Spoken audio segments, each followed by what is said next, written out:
Shamantakas Infraswari, Shamantakas Aurum. Premium 2, 3 and 4 BHK luxurious apartments near Pragati Nagar, Kaman, Bajpalli, Hyderabad. Hello welcome to RTV. నా పేరు అథా మొహమ్మద్. తెలంగాణలో కాంగ్రెస్ ప్రభుత్వం వచ్చి 8 నెలలు దాటింది. ఈ 8 నెలల పాలనలో 6 గ్యారెంటీల్లో 3 గ్యారెంటీలు అమలు చేశామని అంటున్నారు. అయితే ప్రతిపక్షాలు రాష్ట్రాన్ని అప్పుల పాలు చేశారని అంటారు. కానీ దీని గురించి ఈరోజు మనతో మాట్లాడడానికి ఆర్య వైశ్య చైర్పర్సన్ కల్వ సుజాత గారు ఉన్నారు. ఆవిడతో మాట్లాడి తెలుసుకుందాం దీనిపైన కామెంట్స్. నమస్తే మేడం. నమస్తే అమ్మా. మీరేమో 3 గ్యారెంటీలు అమలు చేశామంటున్నారు, ప్రతిపక్షాలేమో రాష్ట్రాన్ని అప్పుల పాలు చేశామంటున్నారు. దీనిపైన మీ కామెంట్స్ ఏంటి? నమస్తే. ఫస్ట్ ఆఫ్ ఆల్ మీకు మీ ఛానల్కి కూడా అప్పుల పాలు చేసింది అంటే ఈరోజు తెలంగాణలో కుక్కలు చింపిన ఇస్తరాకు చేసిన వాళ్ళు వాళ్ళే, సర్వనాశనం చేసిన వాళ్ళు వాళ్ళే. తెలంగాణని సుభిక్షంగా ఉన్న తెలంగాణని ధనిక రాష్ట్రాన్ని తీసుకొని పోయి అప్పుల పాలు చేసి 10 ఏళ్లలో 10 లక్షల కోట్ల అప్పుల పాలు చేసి ఇంకా మేము అప్పుల పాలు చేసినామంటారు. వాళ్ళు అంటున్నారు కదా 50,000 కోట్లు అని. అందులో వడ్డీ రూపంలో ఎంత కడుతున్నాం? వాళ్ళు చేసిన అప్పులకి వడ్డీ 7,000 కోట్లు, అక్షరాల నెలకి 7,000 కోట్ల రూపాయలు వడ్డీలు, అసల్లో కొంత భాగము వడ్డీలు కడుతున్నాం. అంటే 8,548 50,000 కోట్లు ఆల్మోస్ట్ వాళ్ళు చేసినటువంటి అప్పులకు ఈరోజు మేము కట్టినాం. ఇక మిగతా ఏ విషయం మాట్లాడుకున్నా బీఆర్ఎస్ వాళ్ళది ఒకటి, మన ఖజానాలో రూపాయి లేకుండా చేసేసారు. పోనీ ఏదన్నా శాఖలో, ఈ విద్యుత్ శాఖలో తీసుకున్నా, లేకపోతే సివిల్ సప్లైలో తీసుకున్నా, లేకపోతే ఇంకా ఇతరత్ర ఎనీ కార్పొరేషన్, ఎనీ తెలంగాణలోని ఏ కార్పొరేషన్ కానీ, ఏ సంస్థ కానీ, ఏ శాఖ కానీ అప్పులు లేకుండా ఉండి మాకు ఇచ్చింటే ఇగో చూడండి, ఇవి మీకు ఇక్కడ నుంచి సోర్స్ ఆఫ్ ఇన్కమ్ వస్తుంది. ఈ సోర్స్లో మీకు అసలు ఎలాంటి అప్పులు చేయకుండా ఇచ్చినాము, తెలంగాణని ధనికంగా ఇచ్చినాము అంటే మా మీద ఈ విధమైనటువంటి మాటలు మాట్లాడితే సిగ్గులేని దరిద్రులకి నేను చెప్పేది, ఓపెన్గా చెప్తున్నా, సిగ్గులేని దరిద్రులు తెలంగాణని సర్వనాశనం చేసి భ్రష్టు పట్టించి తెలంగాణ ప్రజలు 4 కోట్ల మంది ఉంటే 10 లక్షల కోట్ల అప్పు చేసి ఒక్కొక్కరు నెత్తి మీద 2.5 లక్షల వడ్డీ భారం మోపిన ఈ వెధవలు వచ్చి కాంగ్రెస్ని అప్పుల పాలు చేసింది అంటే హాస్యాస్పదంగా ఉంది. అసలు ఈ వర్డ్కి నేను ఇంకా చాలా బూతులు తిట్టాలి, కానీ నేను తిట్టలేకపోతున్నా. మేము అప్పుల పాలు చేసినాం. 1వ తారీఖు వస్తే జీతాలు ఇయ్యలేనటువంటి పరిస్థితికి తీసుకొని వచ్చి అసలు ప్రభుత్వం ఏర్పడిన తొలి రోజే 7,000 కోట్లు ఉండి అవి రైతు బంధుకు రైతు భరోసాకి ఇవ్వాల్సినటువంటి డబ్బుని అవి కూడా వాళ్ళ కాంట్రాక్టర్లకి అప్పజెప్పేసుకొని ఖాళీ చేసిపోయినటువంటి దుర్మార్గం చరిత్ర. 10 ఏళ్లలో 100 సంవత్సరాలు కూడా అయితే కూడా ఈ దరిద్రాన్ని బాగు చేయలేనటువంటి పరిస్థితిలో మీరు వచ్చి గుడ్డొచ్చి పిల్లని ఎక్కిరించినట్ల మాకు 139 ఏళ్ళ చరిత్ర ఉంది. సన్యాసులారా తెలుసుకోండి. 78 సంవత్సరాలైంది దేశానికి స్వతంత్రం వచ్చి. అన్నిటికన్నా మించి మేము 54-55 సంవత్సరాలు మేము పరిపాలించినాం దేశాన్ని, రాష్ట్రాన్ని.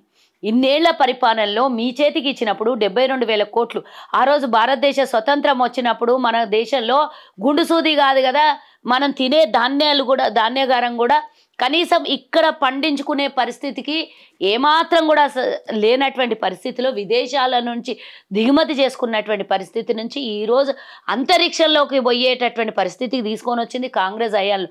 ఈరోజు విదేశాల నుంచి దిగుమతి చేసుకునే పరిస్థితి నుంచి ఎగుమతికి చేసుకునే పరిస్థితికి, ఆ రోజు భారతదేశం అని అంటే ఎవరు కూడా పట్టించుకునేటువంటి పరిస్థితి నుంచి ఈరోజు ప్రపంచ పటంలో భారతదేశం ఒక వెలుగు వెలిగింది అంటే కాంగ్రెస్ చేసినటువంటి అభివృద్ధి.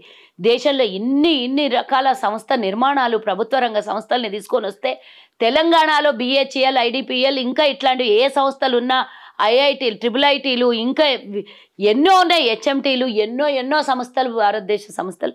ఈరోజు LIC భారతదేశ సంస్థ, అది కూడా ఇక్కడ కూడా బ్రాంచులు ఉన్నాయి. ఇన్ని సంస్థల నిర్మాణం చేస్తే అఫ్కోర్స్ ఇవన్నీ కేంద్రం పోతాయి అనుకోండి, కానీ సంస్థల నిర్మాణం అయితే కాంగ్రెస్ హయాంలో జరిగితే మీ చేతికి ఆ రోజు ఎన్నో ఆనకట్టల్ని కట్టి ఎన్నో ప్రాజెక్టులను కడితే ఈరోజు కట్టిన ఒక్క ప్రాజెక్టు మీద 1,00,000 కోట్లు అప్పు చేసి అది తీసుకుపోయి నీళ్ళలో పోసి ఈరోజు నిల్వ ఉండాల్సినటువంటి నీరు సముద్రంలో కలుస్తున్నాయి. ఇటు రైతుకు పనికొస్తలేవు నువ్వు చేసినటువంటి 1,00,000 కోట్లకి ఈరోజు 1,00,000 కోట్ల మీద వడ్డీలు కట్టే పరిస్థితి తీసుకొని వచ్చినావు. సన్యాసి విధవలంతా ఈరోజు వచ్చి కాంగ్రెస్ని అప్పుల పాలు చేస్తున్నాడు. కాంట్రాక్ట్లు 5-6 ఏళ్ళు 10 ఏళ్ల నుంచి చేసినటువంటి కాంట్రాక్టులకు కూడా డబ్బులు ఇవ్వకపోతే ఆ బిల్లులు, పెండింగ్ బిల్లులు మా హయాంలో వచ్చి, మా ప్రభుత్వంలో వచ్చి అందరు రిక్వెస్టులు చేసుకొని వాళ్ళ బిల్లులు తీసుకొచ్చుకొని పోతున్నారు. అట్లాంటిది మీరు కాంట్రాక్టర్లకి బిల్లులు చెల్లించకపోతారు, అవి కూడా మింగేసిపోయారు. అట్లాంటిది ఈరోజు ఖజానాలో, రాష్ట్ర ఖజానాలో ఉండాల్సినటువంటి ₹1 కూడా లేకుండా నెల 1వ తారీఖు వస్తే జీతాలు ఇయ్యలేనటువంటి పరిస్థితిలో మేము అన్ని శాఖల నుంచి రూపాయి పోగేసి ఈరోజు రాష్ట్రాల్లో ఉన్నటువంటి ప్రభుత్వ ఉద్యోగస్తులకి ఇతరత్ర మేమిచ్చినటువంటి హామీలకి 1వ తారీఖు రాగానే మేము జమ కడుతున్నాం. మీ హయాంలో మొత్తం అప్పులు చేసి ఎక్కడ దొరుకుతాయి అక్కడ వడ్డీలకు తెచ్చి ₹7 వడ్డీకి కూడా 7% వడ్డీకి కూడా తెచ్చినటువంటి దరిద్రం చరిత్ర మీది పెట్టుకొని మమ్మల్ని అనేటంత దమ్ము ధైర్యం మీకు ఎక్కడి నుంచి వచ్చింది?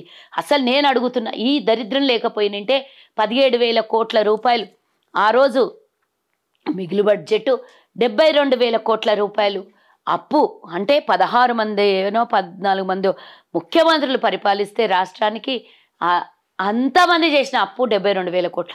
ఒకే ఒక తాగుబోతు ముఖ్యమంత్రి, గత ముఖ్యమంత్రి చేసిన అప్పు 10 లక్షల కోట్లు.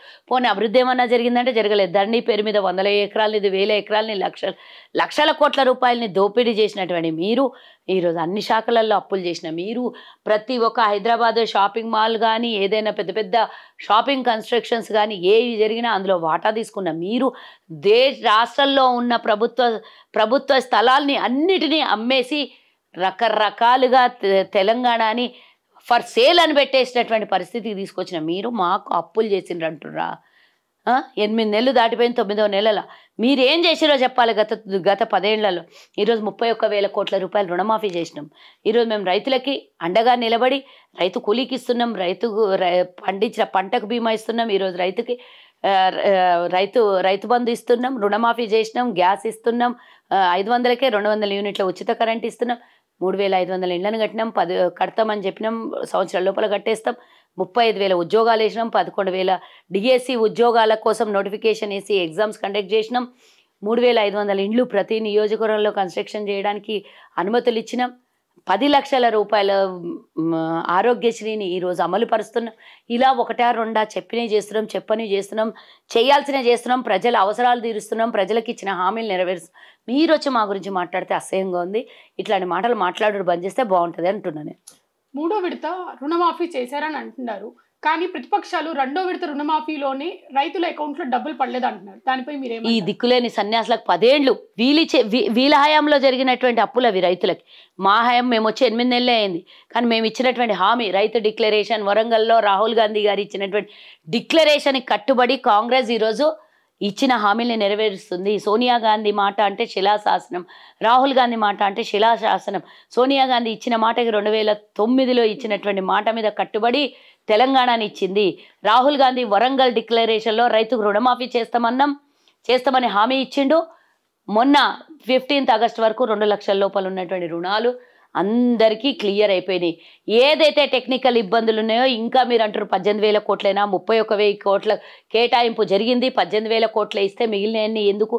ఇవన్నీ అంకెల గారిడా, ఇదా తొక్క తోటకూర తొండము ఇవన్నీ మాట్లాడుతున్నాం. మీరు అసలు చరిత్ర ఏమైనా తెలిసింటే మాట్లాడండి. మీరు తీసుకొచ్చినటువంటి జీవోలే, అందులో ఎవరికి ఏమి ఇవ్వాలి, ఎలా ఇవ్వాలి అని తీసుకొచ్చిన జీవోలే ఈరోజు రైతుకు మేము రుణమాఫీ చేస్తున్నాము. ఆ రుణమాఫీ 2 లక్షలకు పైగా ఉన్నవాడు ఏదైనా 10,000 5,000 ఏదైనా అప్పు ఎక్స్ట్రా ఉంటే అవి కట్టేస్తే మిగతా వాళ్ళకి కూడా రుణ విముక్తుల్ని చేయడం కోసమే 31,000 కోట్లని కేటాయించింది. వీళ్ళొచ్చి మా గురించి మాట్లాడితే అసహ్యంగా ఉన్నది. ఇక మాట్లాడొద్దని చెప్పండి. ఒక్కటి, రైతు రుణమాఫీ గురించి మాట్లాడే అర్హత ఏమాత్రం కూడా బీఆర్ఎస్ పార్టీకి లేదు. ఎందుకంటే రైతులకు సంఖ్యలు వేసిన చరిత్ర మీది, రైతుల్ని అరికోసబెట్టించిన చరిత్ర మీది, రైతుల రుణమాఫీ చేస్తామని 10 ఏళ్ళు వాళ్ళకి ఇబ్బంది పెట్టినటువంటి చరిత్ర మీది. 1 లక్ష రూపాయల రుణం కాదు కదా, అందులో 10,000 20,000 కట్టి కూడా వడ్డీలకే సరిపోయినటువంటి మీరిచ్చినటువంటి రైతు రుణమాఫీ. అంతేగాని ఈరోజు కాంగ్రెస్ పార్టీ 1 లక్ష లోపల 1 విడత, 1.5 లక్షల 1 విడత, 2 లక్షలు ఉన్నటువంటి వాళ్ళకు 1 విడత, 3 విడతల్లో కాంగ్రెస్ ఈరోజు ప్రభుత్వం తెలంగాణ ప్రజలకు రైతులకు ఇచ్చినటువంటి మాట మీద నిలబడి కట్టుబడి ఉండి రుణమాఫీ చేసింది. ఎవరికైనా టెక్నికల్ సమస్య ఉన్నా ఈ నెలాఖరు లోపల కానీ లేకపోతే ఇంకో 15 రోజుల లోపల కానీ పూర్తి స్థాయిలో దాని మీద విచారణ జరిగి అన్ని విధాల అనుకూలంగా 31,000 ఏదైతే కోట్ల రూపాయలు మేము అనౌన్స్ చేసినామో అవి ఇవ్వడం కూడా జరిగిపోయింది, శాంక్షన్ అయిపోయింది కూడా ప్రభుత్వం నుంచి. బ్యాంకులు మాత్రమే వెరిఫికేషన్ చేసుకొని ఇయ్యాలి. ఇవన్నీ సగం సగం తెలిసి సగం తెలియని అడ్డగాడిదలు అందరూ వచ్చి కాంగ్రెస్ గురించి మాట్లాడతారు. మీ సంగతి ఏందో ఫస్ట్ మీరు చేసింది ఏందో చెప్పు. 10 ఏళ్లలో రుణమాఫీ చేయకపోతే 10,000 20,000 ఇచ్చి వడ్డీలకు కూడా సరిపోలేని పరిస్థితి తీసుకొని వచ్చిన మీరు ఇచ్చినటువంటి హామీ మీద రైతులు రుణం తీసుకుంటే ఆ రుణాన్ని బాకీ తీర్చలేదు. కానీ మేము ఈరోజు అలా అనలేదే. కేసీఆర్ హయాంలో ఇచ్చినటువంటి హామీ ఇది మేము నెరవేర్చాము అని చెప్పలేదే. కానీ రాహుల్ గాంధీ ఇచ్చిన మాట శిలాశాసనం కాబట్టి ఇమీడియట్గా అమలుపరిచినాం. మాకు ఎన్ని కష్టాలున్నా ప్రభుత్వాన్ని నడిపించడానికి ఆర్థిక ఇబ్బందులు ఎన్ని రకాలుగా ఉన్నా కూడా ప్రజలకు ఇచ్చిన హామీయే ముఖ్యము. వాళ్ళు చల్లగా ఉంటే ప్రభుత్వం చల్లగా ఉంటుంది, ప్రభుత్వం చల్లగా ఉంటే ప్రజలందరికీ నోట్లోకి 5,000 పోయి భోజనం వస్తుంది అని చెప్పి రైతులైనా సరే ఎవరికి ఇచ్చిన వాగ్దానం నెరవేర్చుకుంటున్నాం. అందరికి ఇచ్చిన వాగ్దానాలు పూర్తి స్థాయిలో కాంగ్రెస్ నెరవేరుస్తుంది. కన్ను గుట్టక ఓర్చుకోలేక రైతుల మీద కక్షతోని ప్రతిపక్షాలుగా అధికార పార్టీ మీద ఏదైనా కోపం ఉండా, లేకపోతే మా మీద మీకు ప్రభుత్వం పోయింది కదా అని ప్రెస్టేషన్లో ఏమన్నా ఉండి కాంగ్రెస్ పార్టీ మీద ఏడ్చే పర్వాలేదు. కానీ రైతుల మీదనే మీరు ఈరోజు అంటే ఈరోజు నమ్మశక్యంగా లేని రైతుల్ని కన్ఫ్యూజ్ చేసి ఇబ్బంది పెట్టి ఏదో వాళ్ళకి రాలేదు అని చెప్పి మీ సానుభూతి తెలిపే ప్రయత్నం చేస్తున్నారు. కానీ రైతులు ఎవ్వరు నమ్మరు. రైతులకు మోస్ట్లీ వచ్చేసినాయి. ఇచ్చిన మాట 31,000 కోట్ల రూపాయల రుణం విముక్తుల్ని చేసేది రైతులకు మా బాధ్యత మేము తీసుకున్నాం. ప్రతిపక్షాల్లో సూచనలు ఇవ్వండి, అంతేగాని వ్యంగ్యంగా కానీ రైతుల్ని ఇబ్బంది పెట్టే విధంగా కానీ ప్రభుత్వానికి ఇబ్బంది పెట్టే విధంగా మీరు మాట్లాడితే ఊరుకునేది లేదని చెప్తున్నాం మేము. కాంగ్రెస్ పాలనలో విలేజెస్ సిటీస్ కంపు కొడుతున్నాయి. కేంద్రం రాష్ట్రంలో నుంచి వచ్చే నిధులు ఆగిపోవడం వల్లనే అని కేటీఆర్ అంటున్నారు. దీనిపైన మీ కామెంట్స్ ఏంటి? వాళ్ళు 8,000 కోట్లు తెచ్చినో కేంద్రం నుంచి గత ప్రభుత్వంలో చెప్పాలి. మేము అన్ని విధాల అన్ని మంత్రిత్వ శాఖల్ని కలిసి తెలంగాణకు రావాల్సినటువంటి నిధుల గురించి అడిగినాము. అదనంగా తెలంగాణ కొత్త రాష్ట్రం కాబట్టి మాకు అదనంగా ఇవ్వండి అని కూడా అడిగినాం.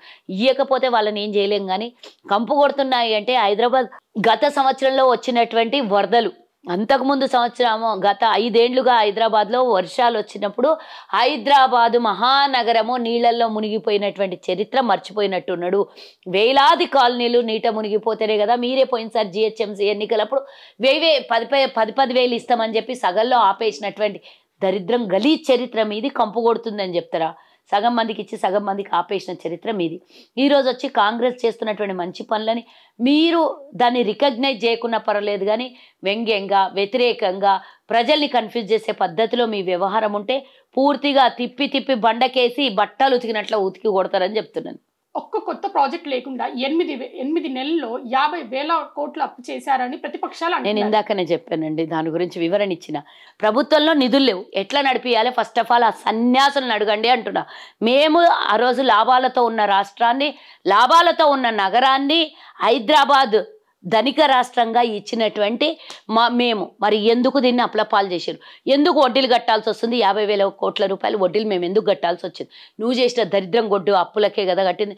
ఒకవేళ 72,000 కోట్ల నుంచి 1,00,000 కోట్లు అయిందంటే పర్వాలేదు. ఈరోజు డాలర్ వాల్యూ పడిపోయి రూపాయి వాల్యూ పడిపోయి డాలర్ వాల్యూ విపరీతంగా పెరిగింది. ఎకనామికల్గా కావాల్సినటువంటివి డబ్బులు కాస్త ఎక్కువ ఖర్చు అవుతాయి అని అనుకున్నా కూడా 30,000 కోట్లు 40,000 కోట్లు చేసిన ఇంకొక 1,00,000 కోట్లు అదనంగా చేసినా పర్వాలేదు. కానీ ఈ 10 లక్షలు ఏందండి? ఎవరు తీర్చాలి వీళ్ళు చేసిన అప్పు? నేను తినే తిండికి ట్యాక్స్ కడుతున్నా, నేను నడిచే రోడ్డుకి ట్యాక్స్ కడుతున్నా, నేను తిరిగే వాహనానికి ట్యాక్స్ కడుతున్నా, ప్రతి ఒక్క వస్తువుకి నేను సంపాదించిన దాంట్లో ప్రభుత్వానికి ట్యాక్స్ కడుతున్నా. మరి అలాంటప్పుడు ప్రభుత్వం చేసిన అదనమైనటువంటి అప్పులకి నేను ఎందుకు బాధ్యురాలని, నేను ఎందుకు కట్టాలి మీరు చేసిన అప్పులకి అని అడుగుతున్నా. ఆ దొంగల దగ్గర సమాధానం ఉన్నదేమో నాకు చెప్పండి. 8 నెలల కాంగ్రెస్ పాలనలో ఏ మంచి పనులు చేశారంటే మీరు ఏం చెప్తారు? ప్రజలకు అన్నీ కనబడుతున్నాయి. మేము ఇచ్చిన హామీల కన్నా ఎక్కువగా అంటే ఇచ్చినవి అఫ్ కోర్స్ ఉన్నాయి అనుకోండి 6 గ్యారెంటీలు. అందులో భాగంగా మొట్టమొదటిగా చెప్పాల్సింది ఘనమైనటువంటి కార్యక్రమము. దేశంలోనే ఒక పెద్ద అంటే ఒకవేళ అక్కడ ఉంది ఢిల్లీలో ఉంది ఉచిత బస్సు మహిళలకి, బట్ అదొక సిటీ. కర్ణాటకలో ఏదైతే కాంగ్రెస్ ఇచ్చిన హామీ ఉందో అదే విధంగా ఉచిత బస్సుని అక్కడ కూడా అమలు పరుస్తున్నాం. ఇక్కడ కూడా తొలి 48 గంటల్లోనే ఇచ్చిన హామీ మీద సంతకం పెట్టింది. ఉచిత బస్సు ప్రయాణం ఏర్పాటు చేసింది మహిళల కోసం.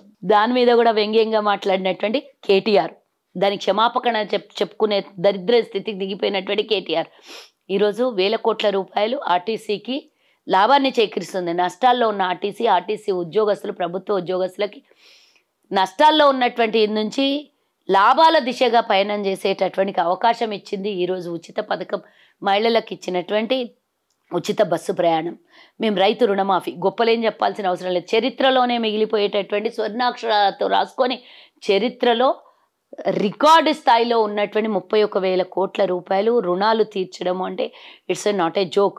అప్పుడు గతంలో 2009లో కాంగ్రెస్ హయాంలో సోనియా గాంధీ